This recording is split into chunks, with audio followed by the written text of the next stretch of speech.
लोकसभा चुनाव से पहले और चुनाव की तारीख के साथ आचार संहिता से पहले बीजेपी ने कांग्रेस पर बड़ा मास्टर स्ट्रोक लगाते हुए राजस्थान में 15 उम्मीदवार चुनावी अखाड़े में उतार दिए हैं। वहीं अब कांग्रेस भी राजस्थान में सूची आने के बाद एक्टिव हो गई है। कांग्रेस के दिग्गज रंधावा, डोटासरा, जूली के साथ रफीक खान, अमीन कागजी ने भी राजस्थान में ठोस रणनीति बनाना शुरू कर दिया है। इतना सब कुछ होने के बाद प्रदेश प्रभारी रंधावा, डोटासरा और टीकाराम जूली ने कांग्रेस आला कमान को राजस्थान से एक चिट्ठी भेजी है।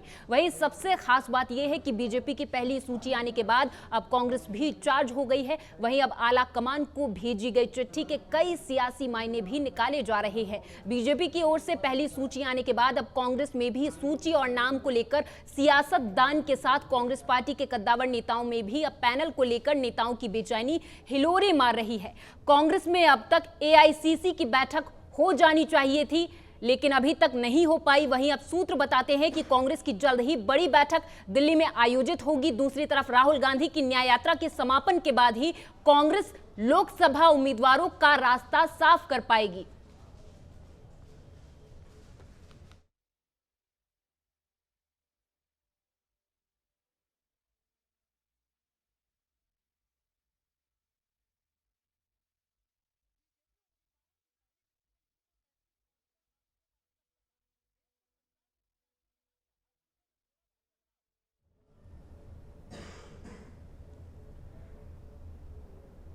बस इसी मुद्दे पर आज करेंगे चर्चा। हमारे साथ न्यूज रूम से लाइव सुरेंद्र सोनी हमारे सहयोगी अधिक जानकारी के साथ जुड़ गए हैं। सुरेंद्र, आपसे समझना चाहेंगे एआईसीसी की बैठक कब और कांग्रेस इतनी सुस्त क्यों है?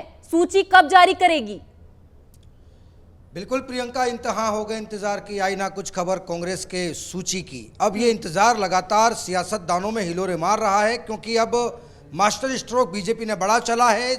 चुनाव आचार संहिता से पहले, चुनाव की घोषणा से पहले 15 उनके जो बल्लेबाज हैं वो चुनावी अखाड़े में उतर चुके हैं। तो कहीं ना कहीं अब कांग्रेस में एक बड़ी बेचैनी नजर आएगी, और खास करके बेचैनी नजर आएगी उन तमाम उम्मीदवारों को जो आस लगा करके बैठे हैं कि कब वहां से पर्ची निकलेगी, कब वहां से सूची जारी होगी और कब उन सूची में उम्मीदवारों का नाम होगा। सुरेंद्र, लोकसभा चुनाव मुहाने पर है और कांग्रेस अभी भी सुस्त रवैया अपनाए हुए है। बीजेपी ने पहली सूची जारी कर दी है, कांग्रेस किधर है? बिल्कुल प्रियंका, ये तो एक बहुत बड़ा विषय हो गया राजस्थान के लिए, और खास करके चर्चा का विषय हो गया कि कांग्रेस इतनी लेट क्यों चल रही है, क्या रीजन है। पहला रीजन तो मैं आपको बता दूं कि जो उम्मीदवार चुनाव लड़ना चाहते हैं कांग्रेस उनको नेगलेक्ट करना चाहती है, जो चुनाव नहीं लड़ना चाहते हैं कांग्रेस उन पर ज्यादा फोकस करना चाहती है। अब मैं आपको बता देता हूं कि देखिए कि युवा लगातार अशोक गहलोत से भी मिल रहे हैं, सचिन पायलट से भी मिल रहे हैं। इनकी मुलाकात के बाद वो दिल्ली आला कमान से भी मुलाकात कर रहे हैं, जिसमें से युवा चेहरे हैं, जिसमें विनोद जाखड़ हैं, एनएसयूआई से हैं, इसके अलावा निर्मल चौधरी हैं, इसके अलावा पुनिया हैं, और सबसे खास बात की बांसवाड़ा डूंगरपुर से अरविंद सीता डामोर ने भी जो है वो अब इस लोकसभा चुनाव में अपनी ताल ठोकी है। क्योंकि इधर से अगर अरविंद सीता डामोर को अगर आदिवासी अंचल से, क्योंकि वो भी एक युवा नेता हैं और खासी अच्छी पकड़ रखते हैं, और साथ ही साथ अगर ये चेहरा अगर आदिवासी अंचल में अगर कांग्रेस इस चेहरे पर अगर फोकस करती है तो निश्चित तौर पर कहीं ना कहीं एक बहुत बड़ी टक्कर हो सकती है।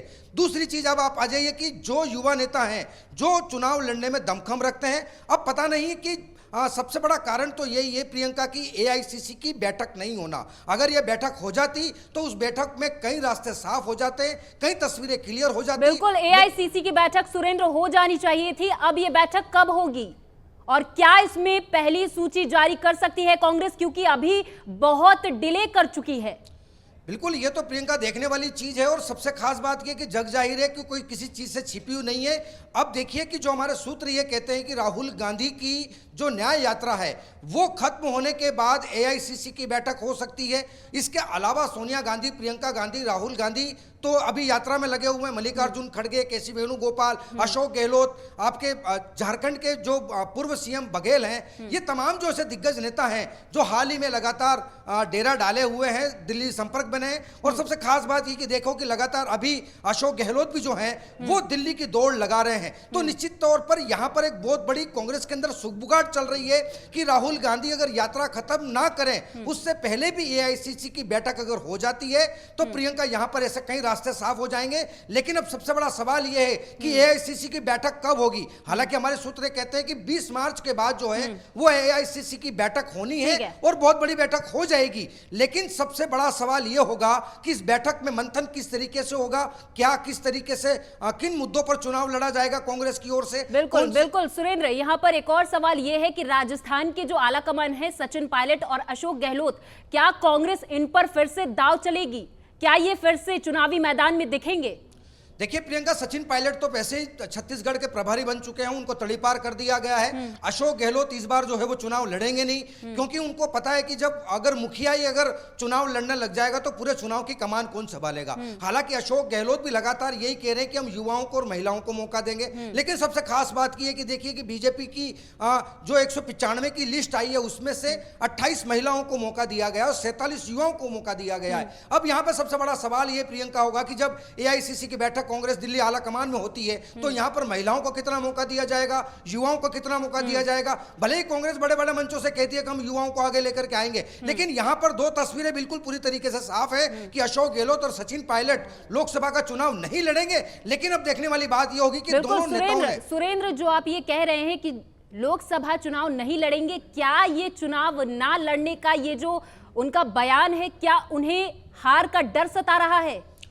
देखिए बिल्कुल निश्चित तौर पर जिस तरीके से अभी पूरे देश भर में जो माहौल चल रहा है और खास करके राजस्थान की बात करूं तो देखिए कि आप नेले पर देला जो है वो बीजेपी ने मार ही दिया है। 195 सूची जारी कर दी है। अब कहीं ना कहीं कांग्रेस के अंदर बहुत बड़ी बौखलाहट नजर आ रही है। जो कांग्रेस के जिताऊ नेता थे वो बीजेपी का दामन थाम चुके हैं, तो कांग्रेस के सामने ऐसी कई पशोपेश जैसी स्थिति बनी हुई है कि अब किसको चुनाव लड़ाया जाए। हालांकि देखिए जयपुर ग्रामीण के लिए और जयपुर सिटी के लिए रफीक खान और अमीन कागजी, इसके साथ साथ जो है वो टीकाराम जूली, गोविंद सिंह डोटासरा, रंधावा, हालांकि लगातार ये दौरे कर रहे हैं। देखिए अभी राहुल गांधी की जब यहाँ पर धौलपुर में यात्रा होती है तो रफीक खान ने वहां पर ज्यादा जयपुर से भीड़ ले जाकर के वहां पर शक्ति प्रदर्शन अपना वहां उन्होंने दिखाने का प्रयास किया। लेकिन प्रियंका, सबसे बड़ा सवाल यह है कि अब युवाओं को फोकस करना पड़ेगा, युवाओं को साधना पड़ेगा। जो युवा जिताऊ है, जिन पर भरोसा कांग्रेस जता सकती है, अब एक रणनीति किस तरीके से तैयार होगी, एक सबसे बड़ा विषय तो यह होगा। दूसरा विषय यह होगा कि सूची के अंदर किस तरीके से स्क्रीनिंग कमेटी में कौन कौन से चेहरे फाइनल कर सकती है। हालांकि यहां पर अगर टिकट वितरण अगर कांग्रेस अगर सही करती है तो आप ये मान के चलना कि यहां पर कांटे की टक्कर हो सकती है। चाहे वो मैं उदयपुर संभाग की बात कर लूं, चाहे मैं पूर्वी राजस्थान की बात कर लूं, या फिर मैं पश्चिम राजस्थान की बात कर लूं। और सबसे खास बात यह कि शेखावटी क्षेत्र में भी कहीं ना कहीं एक बहुत बड़ी टक्कर हो सकती है। और सबसे खास बात देखिए प्रियंका की अभी 195 की सूची जारी होने के बाद 15 नाम जो राजस्थान में आए हैं, तो बीजेपी में भी अब जो है वो कहीं ना कहीं विरोध हो रहा है। तो कांग्रेस इस चीज को भी देखेगी कि जिन चेहरों को अगर हम टिकट दे रहे हैं, क्या वहां से कोई डैमेज कंट्रोल निकल करके आएगा, या फिर ऐसा देखा जाएगा कि क्या किस तरीके से कमोबेश पार्टी किस तरीके से कम बैक करेगी। यहां पर बहुत महत्वपूर्ण ऐसा सवाल है, ऐसी कई तस्वीर है जो अब तक प्रियंका साफ नहीं हो पाई है। लेकिन कांग्रेस फिर भी लगातार प्रयास कर रही है। लेकिन सबसे बड़ा अभी जो सियासतदान है, या यूं कहें कि जो उम्मीदवार हैं, उनकी धड़कनें लगातार बढ़ती जा रही है, क्योंकि बीजेपी की सूची आने के बाद निश्चित तौर पर कांग्रेस में भी अब कहीं ना कहीं एक जलजलाहट नजर आएगी। क्योंकि वो सूची कब आएगी, एआईसीसी की बैठक कब होगी, एआईसीसी की बैठक में कौन कौन शिरकत करेगा, राजस्थान से कौन कौन जाएगा, क्या सचिन पायलट वहां जाएंगे या सचिन पायलट को बुलाया जाएगा। क्योंकि आज अशोक गहलोत अगर दिल्ली से वापस आज राजस्थान आ रहे हैं प्रियंका, तो एक बहुत बड़ी रणनीति तैयार करके आ रहे हैं। क्योंकि जब जब भी अशोक गहलोत दिल्ली जाते हैं तो कांग्रेस के अंदर एक बहुत बड़ी हलचल नजर आती है। बिल्कुल सुरेंद्र, यहां पर यह भी आपसे समझना चाहेंगे कि कांग्रेस और बीजेपी के जो बागी नेता हैं, क्या वो इस खेल को बिगाड़ पाएंगे?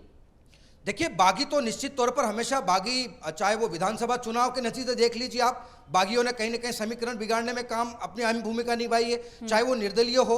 तो कहीं ना कहीं ये डैमेज कंट्रोल तो नजर आएगा कि एक कद्दावर नेता अगर एक पार्टी छोड़कर के दूसरी पार्टी में जा रहा है तो पार्टी पर इसका खासा असर पड़ता हुआ नजर आएगा। लेकिन यहां पर कितनी डैमेज कंट्रोल कांग्रेस कर पाती है, एक सबसे बड़ा विषय होगा। अब दूसरा विषय यह होगा कि जो कांग्रेस जिनको टिकट देना चाहती है, क्या वो उनका रूट मैप तैयार किया गया है, क्या उनका सर्वे करवाया गया है? क्योंकि गाहे बगाए मुझे लगता नहीं है कि जिस तरीके से कांग्रेस को अब तक जो ठोस रणनीति राजस्थान में बना देनी चाहिए थी, जो ठोस रणनीति राजस्थान में लागू कर देनी चाहिए थी, वो ठोस रणनीति अब तक लागू नहीं होने के चलते कहीं ना कहीं अब प्रियंका ऐसे बादल यहां पर मंडराने लग रहे हैं, असमंजस के बादल जिसको हम कह सकते हैं। हालांकि अब कांग्रेस के अंदर कितनी जल्दी तस्वीरें साफ होगी ये तो सियासी पंडितों ने भी कहना छोड़ दिया है। अब देखिए सियासी पंडित किस तरीके से कांग्रेस के सियासी बाजार को गर्म करना सुरेंद्र, चाहते यहाँ हैं। पर एक और सवाल ये है कि चुरू में ये जो बीजेपी के आपसी मतभेद है, क्या उसका फायदा कांग्रेस उठा पाएगी? देखिए जिस तरीके से जो आप नाम बता रहे हैं, लगता नहीं है कि कोई नेता बीजेपी में होते हुए कांग्रेस में जाएगा, क्योंकि वो जानता है कि इस वक्त माहौल, दिशा, दशा और हवा का रुख बिल्कुल अलग तरीके से नजर आ रहा है। तो ये कहा जाता है कि जब कोई अच्छा तैराक होता है और पानी की लय के साथ अगर वो तैराकी करता है तो उसके डूबने के कोई चांसेस नहीं होते हैं, लेकिन अगर वो उस प्रवाह से विपरीत अगर वो कहीं ना कहीं तैरने की कोशिश करेगा तो निश्चित तौर पर उसका डूबना लाजमी हो जाएगा। तो लगता नहीं है प्रियंका के, देखिए भी पूरे प्रदेश में राम नाम की लहर चल रही है, मोदी की योजनाओं की गारंटी की लहर चल रही है, उन्होंने एक युवाओं को साधने का प्रयास किया है। इधर आप देखिए राहुल गांधी लगातार भारत जोड़ो न्याय यात्रा कर रहे हैं, लेकिन उस न्याय यात्रा में किस तरीके से वो टॉक कर रहे हैं, बात कर रहे हैं, किन मुद्दों पर चर्चा कर रहे हैं, ये कहीं किसी से छिपी हुई चीज नहीं है। यहाँ पर ये भी आपसे समझना चाहेंगे कि लोकसभा चुनाव में गोविंद सिंह डोटासरा की कांग्रेस के लिए क्या भूमिका रहने वाली है?